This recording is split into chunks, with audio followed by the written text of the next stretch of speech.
जर मी अमेरिकन असतो तर केवळ 3 दिवसात पाकिस्तानच्या तुरुंगातून सुटलो असतो. हे शब्द आहेत एका भारतीय गुप्तहेराचे. ब्लॅक टायगर म्हणून ओळखले गेलेले रवींद्र कौशिक यांचे. स्वतःचा धर्म, देश, ओळख सगळं काही विसरून ते पाकिस्तानात गुप्तहेर म्हणून राहत होते. पकडले गेले आणि पुढची 18 वर्ष पाकिस्तानच्या तुरुंगात त्यांच्यावर अमानुष अत्याचार झाले. पण देशाप्रती निष्ठा त्यांनी कायम राखली. कुणाला माहितीच नसणाऱ्या या बलिदानाविषयी आज आपण बोलू. 1952 साली राजस्थानमधल्या श्री गंगानगर गावात रवींद्र कौशिक यांचा जन्म झाला. एका मध्यमवर्गीय घरात वाढलेला हा मुलगा साधा, सरळ पण हुशार. लहानपणापासूनच त्यांना अभिनयाची आवड होती आणि त्यामुळे शाळेत आणि कॉलेजमध्ये सुद्धा त्यांनी रंगभूमी गाजवली होती. सामाजिक, ऐतिहासिक, देशभक्तीपर नाटकातील भूमिका ते साकारत. आवाज भारदस्त होता, डोळ्यांमध्ये आत्मविश्वास आणि अभिनयात जिवंतपणा होता. एकेका भूमिकेत ते जान होतात. याच काळात लखनौ येथे एका नाट्य संमेलनात भारताच्या गुप्तचर संस्थेच्या म्हणजे रॉच्या काही अधिकाऱ्यांनी त्यांचा हा अभिनय पाहिला.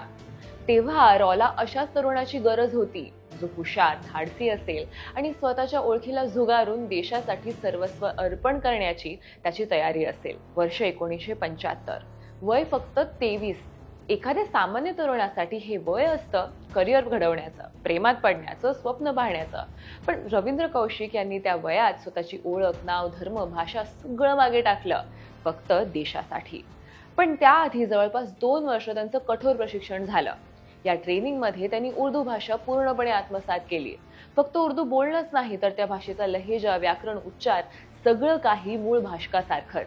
त्यांनी इस्लाम धर्माचा खोल अभ्यास केला. त्याचबरोबर पाकिस्तानी जीवनशैली, तिथल्या लोकांचे व्यवहार, खाण्यापिण्याच्या सवयी, कपड्यांची पद्धत हे सगळं त्यांनी इतकं अंगवळणी पाडलं की रवींद्र कौशिक नावाचा तरुण कधी अस्तित्वात होता असंही कोणाला वाटणार नाही.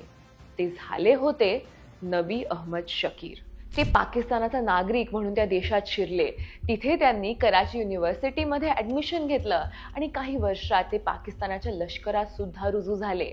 ते तिथे मेजर सुद्धा झाले.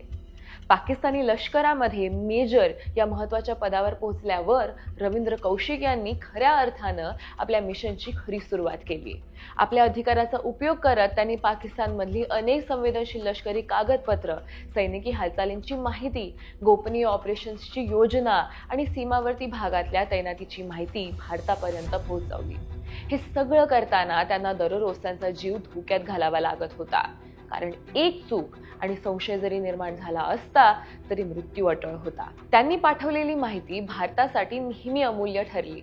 इतकी वर्ष त्यांनी नबी अहमद शकीर म्हणून भारतासाठी काम केलं पण कोणाला किंचितसा संशय सुद्धा आला नाही.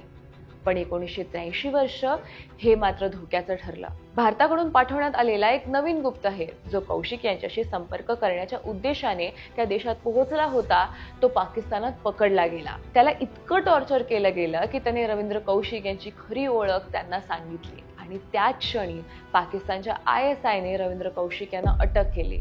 त्यानंतर त्यांच्यावर असे मानसिक आणि शारीरिक अमानुष अत्याचार करण्यात आले. अखेर 1985 मध्ये पाकिस्तानच्या न्यायालयाने त्यांना जन्मठेपेची शिक्षा सुनावली. पण भारतीय गुप्तहेर म्हणून त्यांच्यावर होणारे अत्याचार कधीच थांबले नाहीत. त्यांनी तुरुंगातून आपल्या कुटुंबाला अनेक पत्र लिहिली जी त्यांच्या काही जवळच्या सहकाऱ्यांच्या मदतीने भारतात पोहोचली होती. या पत्रात त्यांनी आपली व्यथा मांडली.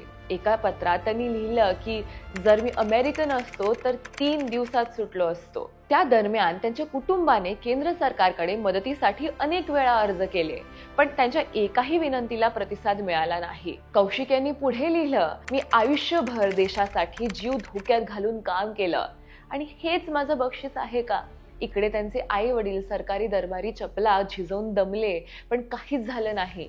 त्यांच्या वडिलांनी आपल्या मुलाच्या परतीची वाट पाहत प्राण सोडले आणि आई अमलादेवी यांनी पण शेवटच्या दिवसापर्यंत आपल्या मुलाला न्याय मिळावा म्हणून प्रयत्न केले. 18 वर्षांहून अधिक काळ रवींद्र कौशिक यांनी पाकिस्तानातल्या वेगवेगळ्या तुरुंगांमध्ये अमानुष छळ सहन केला. सियालकोट, मियानवली आणि मुलतान सारख्या तुरुंगामध्ये त्यांना ठेवण्यात आलं होतं. या दीर्घ कारावासात त्यांना क्षयरोग झाला, हृदयविकाराचा झटका आला पण त्यांना औषध उपचार मिळाले नाहीत. शेवटी 21 नोव्हेंबर 2001 रोजी मुलतान तुरुंगात त्यांचा मृत्यू झाला. त्यांचा मृतदेह त्याच तुरुंगात पुरण्यात आला. ब्लॅक टायगर म्हणून ओळखले गेलेले रवींद्र कौशिक काळ कदाचित केव्हा तरी त्यांचं ऋण मान्य करेल.